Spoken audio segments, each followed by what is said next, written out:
Hey guys, welcome back to the channel. Today I'm going to share with you how to build your modeling portfolio.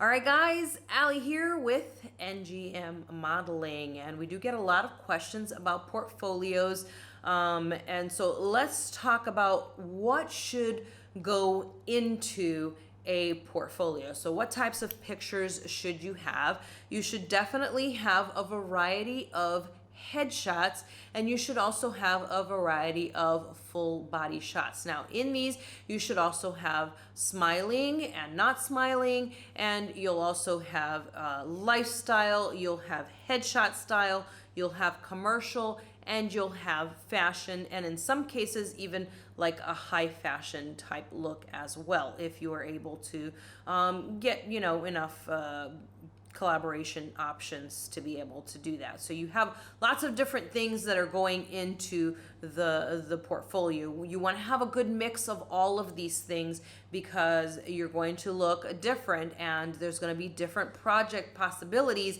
and you want to be able to show them that you're versatile and all of the things that you bring to the table and that you have to offer and what you have experience in as well. So that's why it's good to kind of mix these all up. And then so a lot of people are like, okay, I get that, but do I just pay someone to do a portfolio and just do all the pictures in the portfolio, or how do I go about this? So the whole point really of a portfolio is more about showing your experience. So if you have done some modeling work, then you're going to be drawing from that to put into your portfolio, and you can say then as you're presenting it, this is a project that I did for this company, this is a project I did for this company.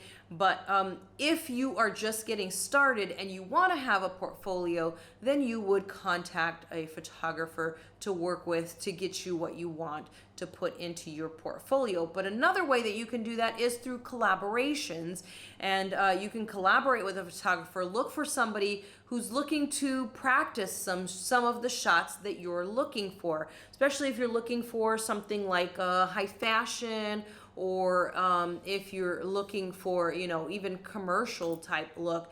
You want to find somebody who is willing to do those shots for you, and then you'll be able to get those for your portfolio. Keep in mind that whoever is setting up the collaboration is generally going to be getting what they want out of this. So make sure that as you're setting up that collaboration, that in the end you're going to walk away with what it is that you want, which is the particular pictures to add to your portfolio. So there's lots of different options on the different things that go into the portfolio, and a couple of different options on how you go about getting those things to put into the portfolio. Hopefully this helps to clear things up a little bit. Guys, leave me some comments down below if you have any questions, and don't forget to like this video, and do not forget to subscribe to the channel. I'll see you soon.